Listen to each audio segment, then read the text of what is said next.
James, Joanna, Hello. welcome to Hybrid Sport Media. Thank you for having me. Yeah, thank you for having me. This is the first actual live in face to face conversation we've had.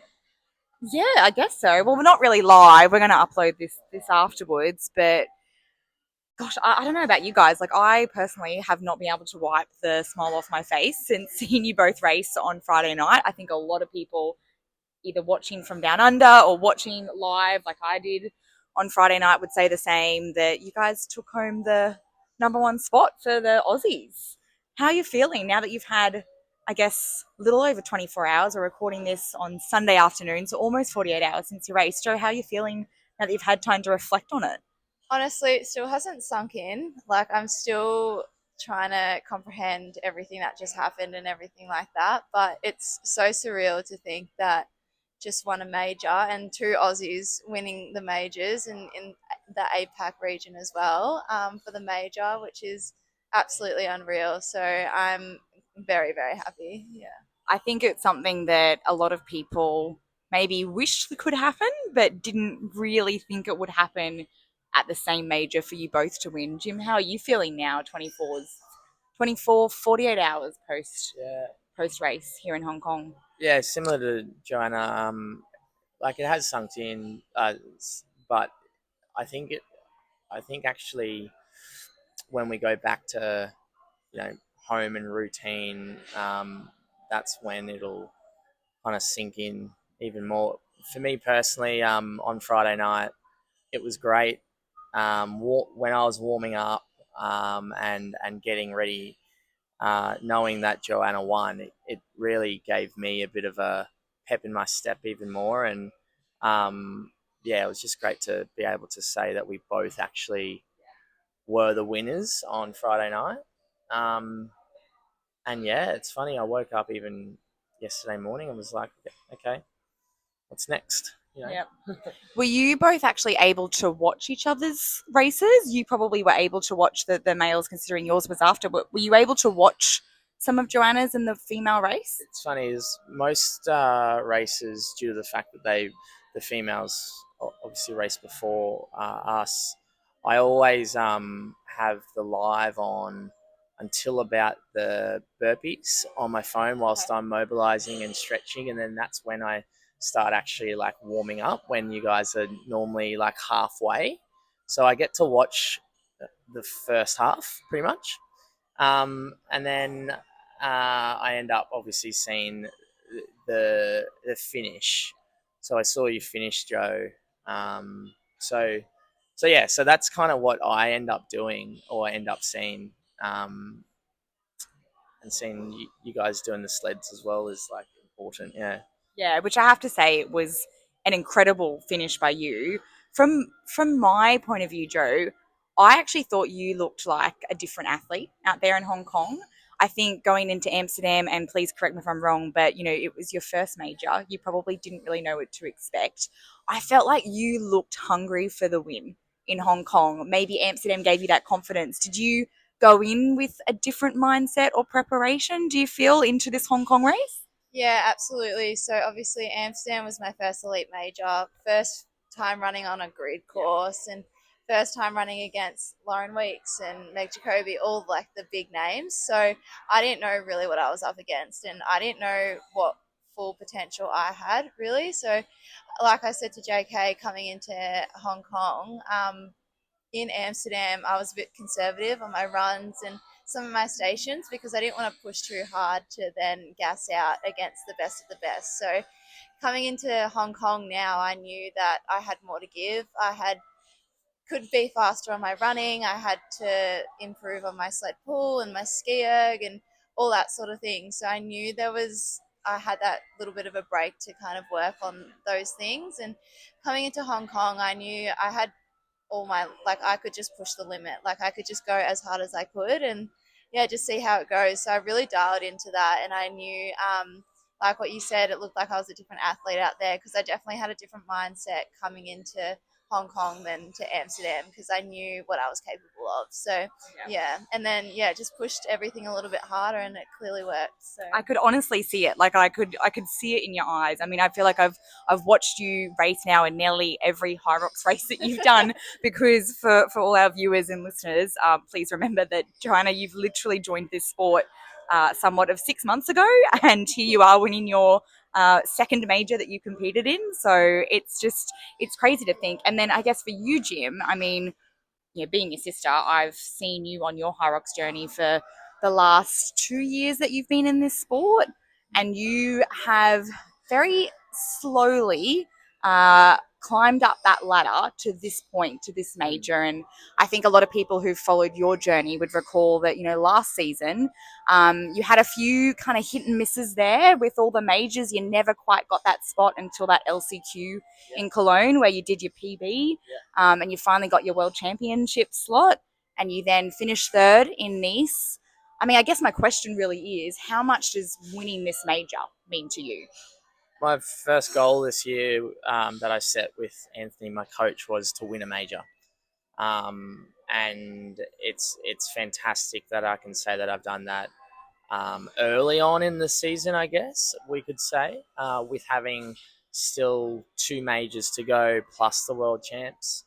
And look, like on that, it's great to say that now that I could potentially be the one to beat. Like I'm being hunted now, not hunting. I always love that analogy of winning or of racing. But to be honest, like as I just said, it's still not sinking in, but it is in a way. And I don't think it will until we're back home, getting prepared for Vegas, which is only in I think it's 9 weeks time, Joe. Yeah. But just like the whole mentality thing, right? Joe and I had a chat on the phone, five days probably before Friday night, Joe's race, and it was great to hear that Joe told me that you're conservative a little bit in Amsterdam, right? And with my understanding of you as an athlete, the one thing that we spoke about is to be really aggressive on your running, because that is what you are. You are a runner, and you should be really attacking those runs. And as you just said, Bernice, and everyone who watched it live or were there, you could tell that you were that different athlete, and you were really aggressive on that running, rather than just like playing around with it. You were very aggressive from the get-go. So from my end, it was fantastic to watch. It definitely was, and that makes sense now as to, I think, why I could literally see it in your eyes, that aggressiveness that you had in your running. Like, you were out for the win. And if I just look quickly here, you actually held the lead, Joe, after the sled push. It was only a 3-second lead from Lauren, but you held onto that lead. You then went into the sled pull, again, only 4 seconds. Lauren Weeks is obviously one of the strongest athletes in the field. Lauren, from memory, didn't have a great sled pull, so you were able to extend that lead, but you really just continued to have that lead over her to the point where she could never grab it back from you. This was a question that I already had in mind, but the Rad Chicks sent this in to ask you. What was really going through your head when you knew you had that lead? Do you recall what was kind of going through your mind to keep you pushing through?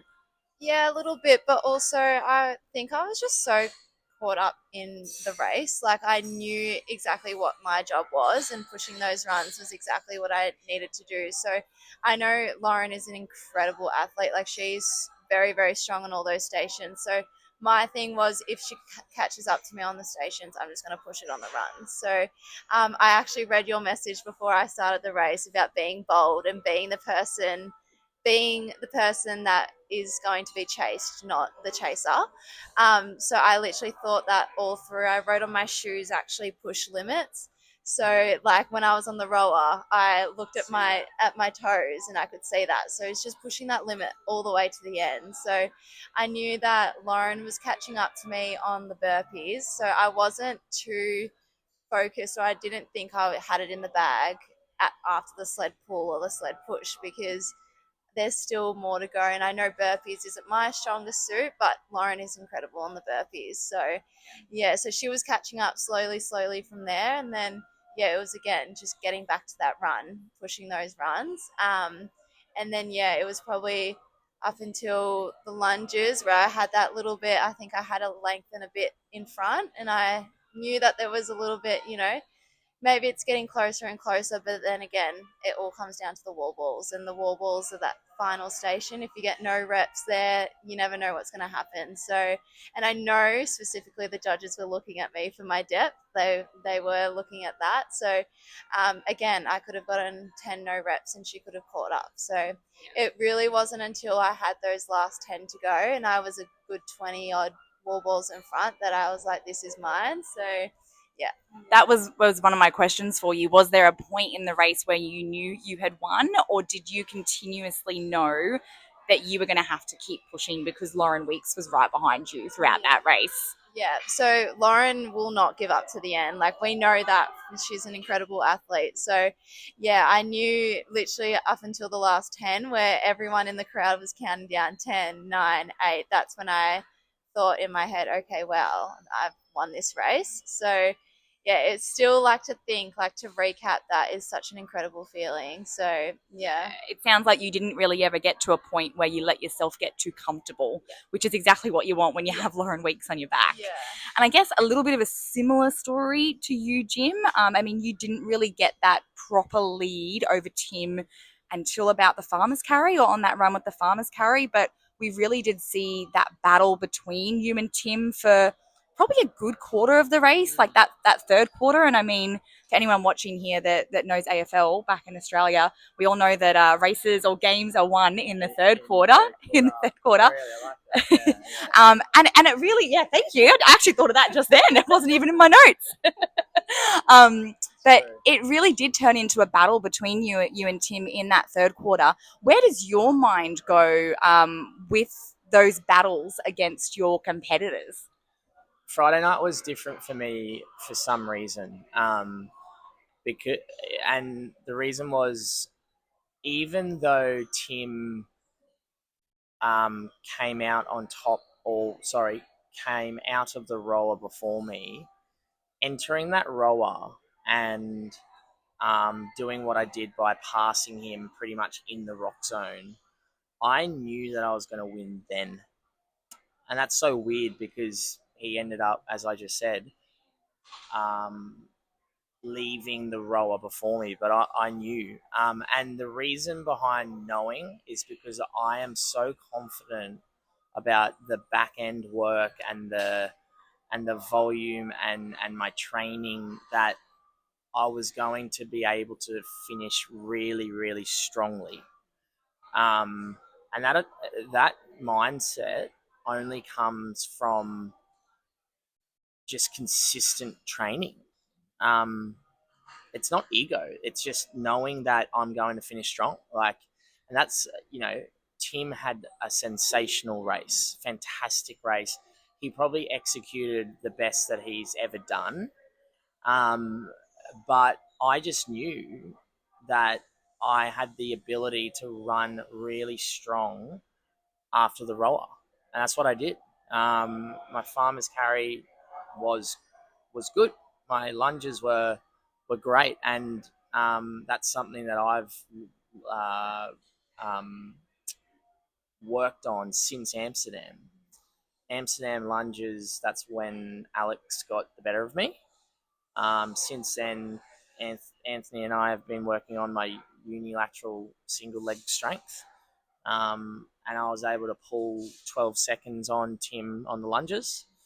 But it's funny going into the wall balls. And for the listeners, you might understand this, and you guys obviously doing or knowing what a Hyrox feels like. For me personally, Anthony and I have got another goal of going 100 warbles unbroken, right? That is one of my goals for a race. I've never done it. I did my best on Friday night, 85. For some reason, every time I run into the warbles, my mindset is like, it's not confident, it's not negative, but it's telling myself, or sorry, I know how it's going to feel after 5 warbles, whether or not it's going to be like breaking it up into 2 or 3s, or it could be more of a fight. So as soon as I jumped into the warbles on Friday night, I probably did about 5. Tim was only, I think he came in when I was on 8 or 9 warbles, right? So he was right behind me. But as soon as I did about 10 to 15, I was like, no, I'm going to be able to hold on. Um, and obviously I held on to 85, and Tim broke pretty early, and then secured the win. So yeah, it's the mindset.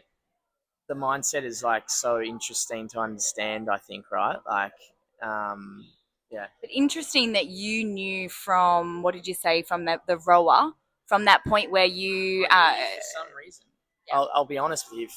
I knew for some reason, even though he ended up getting me on the roller, I still knew I was going to win. Yeah. And you're right, Tim had an amazing race. I was just looking then. So he came in 16 seconds behind you in the wall balls. Yeah. You've actually ended up finishing 1 minute and 6 seconds.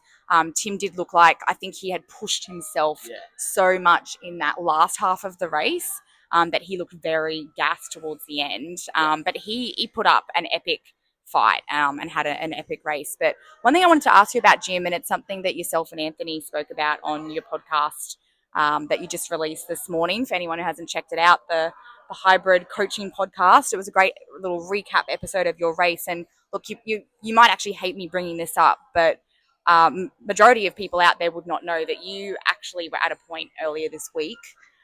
Yes, I know you'll hate me bringing this up. JK is definitely someone who has a no excuses mindset.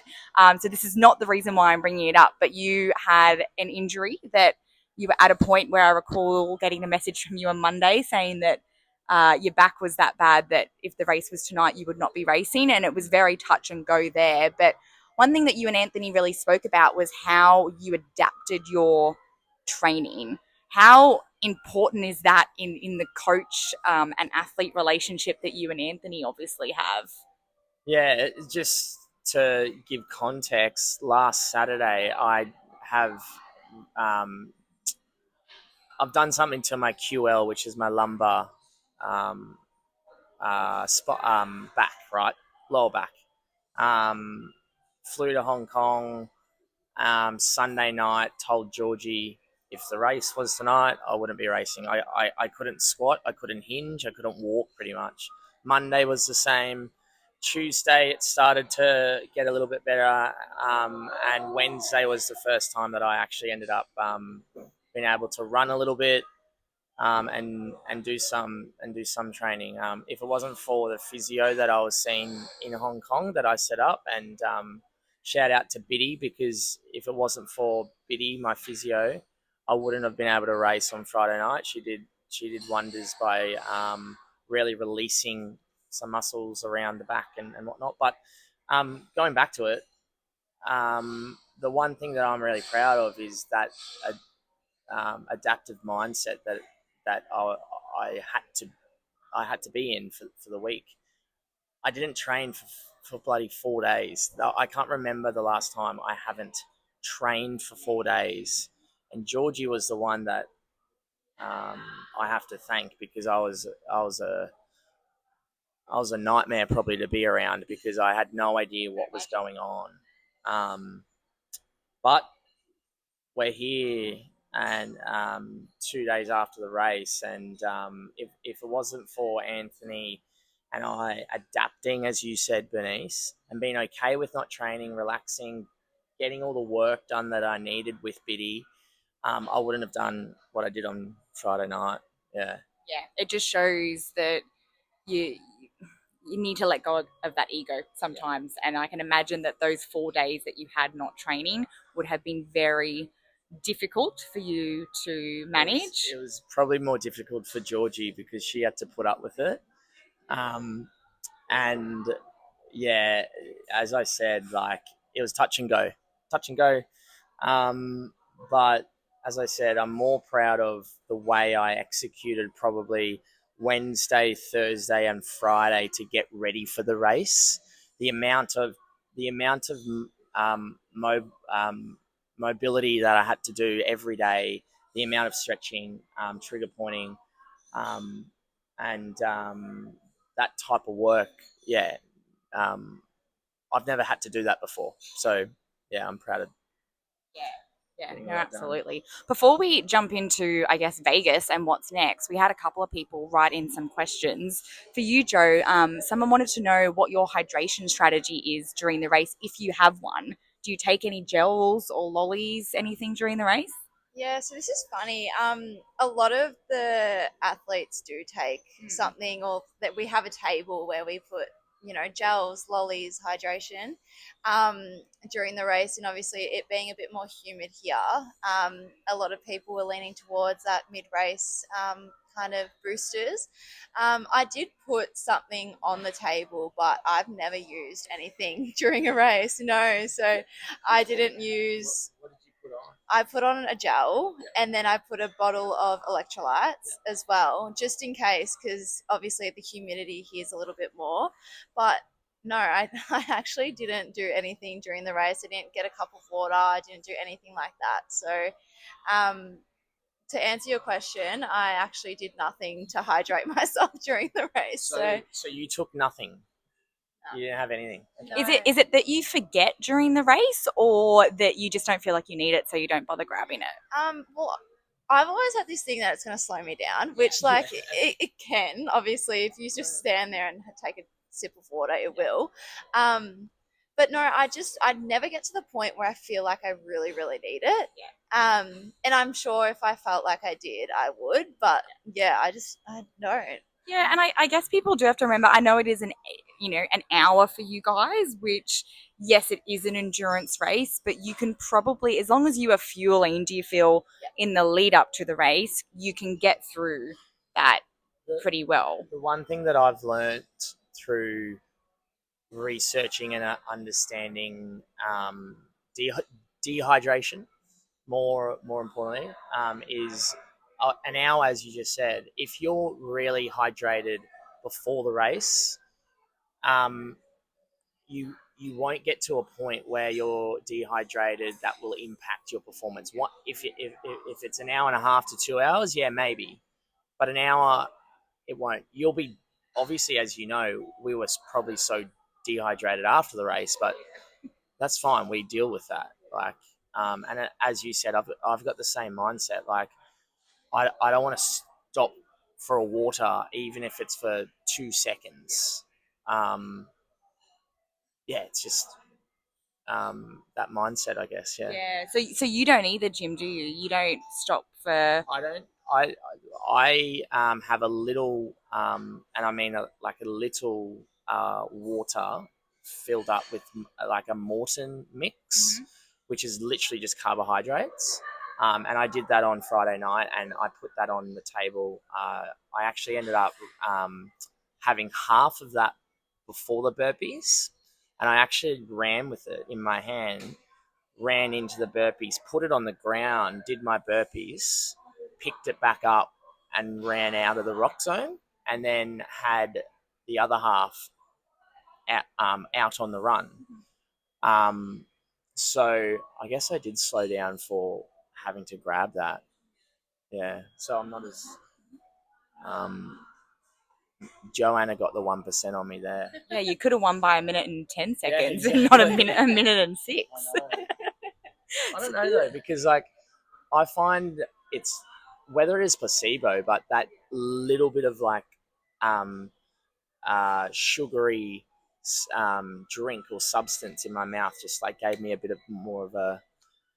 It's obviously the science behind the carbs as well. Although it didn't help with the big saliva that you apparently had on the rower, which I don't even know if we want to bring up here. I don't think you can see it on the live stream, thankfully, but JK had a little bit of an incident at the rower where there was the poor let's just say the poor person who had to clean the rower. Yeah, I apologize. No, just look, it wasn't an accident either. I tried to spit, sorry to say, and I tried to do it on myself, but it went straight on the Concept 2 roll machine, and I apologize for anyone who had to wipe that up afterwards. I know this is a very unladylike question to ask, Joe, but do you spit during the race? Yeah. Do you have to throw out your saliva from your mouth? Does your mouth get very dry? Well, my mouth gets very dry, but I don't spit. Like I swallow my own saliva to make my throat hydrated again. This is not where I thought this life would go. But... Yeah, so I don't spit. Yeah. I just swallow anything that's that's come up. So then, because I don't have water or anything during the race, so that's how I hydrate my mouth. I can't wait for someone to clip up this interview. Let's move on. Yeah. So long story short, I don't have anything. that was the question. But obviously, right, in training, Joe, it's the same for you. You probably don't drink water. You probably don't get the saliva, or like you probably do, and then, as you said, swallow it. In training for me, and Georgie knows this, whenever she's around me training, sometimes one, there's so much liquid around me from my sweat, and I tried to keep everything else in as well, but it's really hard. It's interesting that we're probably polar opposites with that. Yeah. But I guess I can see what you mean by a bit of the placebo effect, that you think it just might add on a little bit of time, and you just don't want to do that. So you just don't want to risk it. Someone else's question was if you guys keep track of your runs. Like, do you wear a watch when you run, Joe, or do you completely go off feel when you're in a race? Yeah, so this is funny too. I feel like I'm a very unorthodox athlete because I have a Whoop, but that doesn't track anything in the race. I used to wear a watch, but I never used it. So I feel like there was no point wearing it. So now I actually don't wear anything to track my race. I know a lot of people track their paces and everything, but I don't track my runs. I literally just go off feel, literally feel, and then I know I've run for a while to know when to push and when it's kind of what paces I'm hitting. But yeah, no, I don't track anything. Yeah. Do you, Jim? No, so we're exactly the same, and I think we've spoken about it, Joe, in the past. Like, because you've ran for so long, like you're a runner, and you know how you feel. You know, kind of when you're redlining or when you're not. I'm exactly the same. Because of my training and one, being so confident in my running, I don't need to know how fast I'm going, because I know that whatever I'm doing is going to be strong enough to continue. I know for a fact it's interesting for the viewers and also yourself, Bernice, who are watching the race.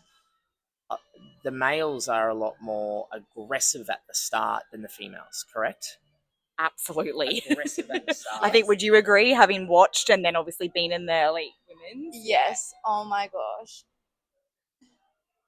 Sorry, a little bit of a phone hiccup there. Yeah. Yeah, absolutely. Like, you guys go out so hot. It's actually scary to watch how just aggressive you guys are. Yeah. And even to be honest, a bit of push and shove with you men probably compared to the women. And it's interesting because it's such a different race to watch. Anthony, my coach, said something a while ago where the ladies' field is very more like running with finesse and tactical a little bit, whereas us males at the start are a little bit more, as I said, aggressive, um, maybe egotistical. But for me, I'll be honest with you, I know, as I said about the running paces and stuff, I know what I need to be feeling at the certain times of the race. And on Friday night, just to let you know, I was just in control the whole time. I didn't necessarily feel as if I had to push to a red line limit at all. Whereas in Amsterdam, I had to do that to try and catch Alex. So it's an interesting feeling. I do wonder if that comes from having such confidence in your running, though, and in your race experience. I know for you, Joe, you're still new to the sport, but you have run for a long time.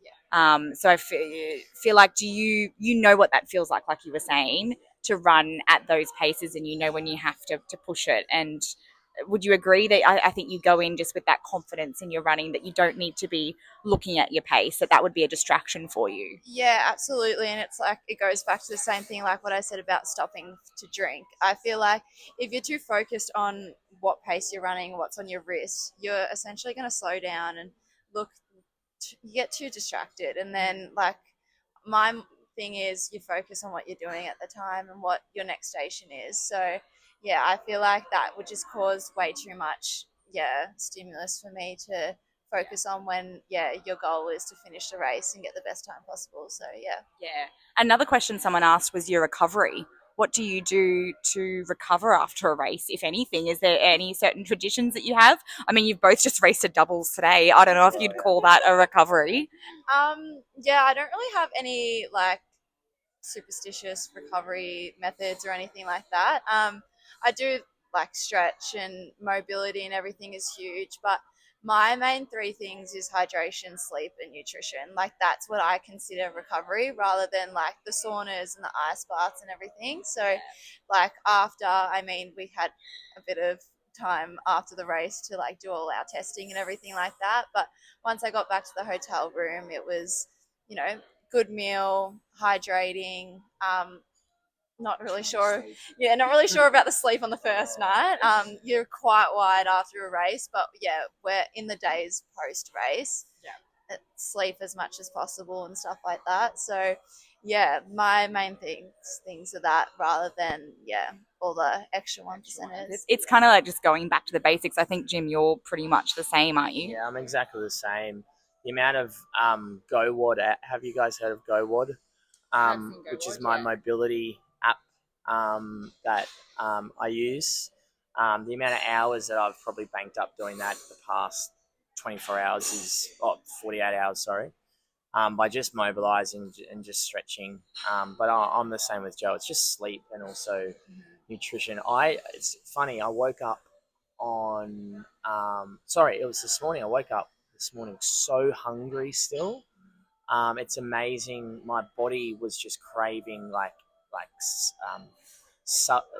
food with a lot of substance. So, having a lot of carbs this morning really helped again, and hydration, right? Yeah, and also like movement. Like yesterday on Saturday, at 24 hours after the race, I made sure that I incline hiked on the treadmill, just to get my blood flowing again, obviously, and did a bit of a run as well. I think a lot of people are scared of that feeling after a Hyrox where you're so sore. The feeling of like moving again is really tough, but you just got to keep moving sometimes to actually recover better. So that's what I did yesterday with Georgie. Yeah, and you've probably learnt more than anyone this week the importance of the stretching and looking after your body, not just moving, physically, but looking after it with the stretch and mobility you've been doing. And if you want actually some help with that, GoWad is a great app that actually gives you personalized stretching, structures that you can follow, which I've been able to do like all week as well, which has been great. Yeah. Yeah, absolutely. I guess what's next for you, Joe? Melbourne, maybe Brisbane, Vegas? Yeah. So, well, obviously the next major is Vegas. So, James and I will both be competing there. So, yeah, big build towards that one. Hopefully we can do what we just did here. That would be amazing. And then go home and I'll do Melbourne. Are we confirmed that we're doing mixed doubles? Potentially, yeah. So, I guess what's next is Vegas. It's interesting. I think Vegas, as we're recording now, is 9 weeks away, or maybe 10. I woke up yesterday, Joe, and of course, I'm thinking about Melbourne, but I woke up and was just like, all right, that's done now. Hong Kong's ticked off. Let's rip into 9 weeks of training for Vegas. That's my mindset, right? I guess from my end right now, to be completely honest, I got to get home and make sure that my back's okay. It's still very stiff, and one thing that I really need to work on is making sure that I go see a physio and get treatment. So I guess I'd love to be doing Melbourne, but I guess I can't really confirm until I get home and see how my back is, because it is only 2.5 weeks or 3 weeks away. Yeah, it would be only 3 weeks away. Yeah, from December 15th. Yeah. And like you say, I guess Vegas is 9 weeks away. Would you say that? I mean, there's been a little bit of commentary. I don't like bringing up any negative commentary, but there has been a little bit about some people think that maybe the fact that you both had the shorter time difference coming over here won you the race. Do you guys have any comments to say to that? Can I comment on that first? And I'm just going to say bluntly, well, where Joe and I are going to make sure we're going to shut that up in Vegas. Because one, at the end of the day, yes, time difference and flying and what's the word? The jet lag jet lag, yeah, all of that affects you. It's totally a thing, but also if you're wanting to do something in this sport, you gotta be in control of all the variables that can be in control of, which means you go to the place that you're racing as early as you can. And I understand that people have other lives, but I was here a week ago to make sure that I was prepared. I know for a fact Georgie and I just looked up. I'm definitely going to be in Vegas in their time zone at least 10 nights before the race, giving me the time to prepare for it. So long story short, it is a thing, and I understand what people are saying there, but we're going to shut that up by performing really well in Vegas. Very much looking forward to that spectacle. And Joe, I mean, you're not really, people are still calling you the rookie in the sport. I wouldn't really say that you're a rookie, seeing as you've come in and won the second major that you've competed in. Would you say that Hyrox is your sport now? Yeah, absolutely. I think if I said no, I would get a lot of backlash for that. But no, absolutely. I'm same thing as James. Obviously, I want to race Melbourne and everything like that, but that's more like a fun, I don't know, people would call it fun, but that's my little fun thing for me. But my whole mindset now is Vegas. Obviously, like what we've just ticked off, Hong Kong, exceptional result. We've done it, but that chapter's closed. We move on to the next. And that's kind of, I think, JK and I think very similar to that. That's how our mindset goes. So we've achieved something so great, ticked off a goal, but the job's not done. Obviously, we're working towards Chicago. So, next one's Vegas. That's the next stepping stone. And, we'll just work towards them and hopefully shut some people up about this time zone thing. Viva los Aussies. That's right. They're here to stay. I don't think they're going anywhere, guys. Thank you both so much for sitting down. I think people will have enjoyed hearing your race recap, and I think there's many things to come, and I'm looking forward to shutting everyone up come Las Vegas, because like I said, I think the Aussies are here to stay. So thank you both. Thank you, Bernice. We'll talk soon. Thank you so much.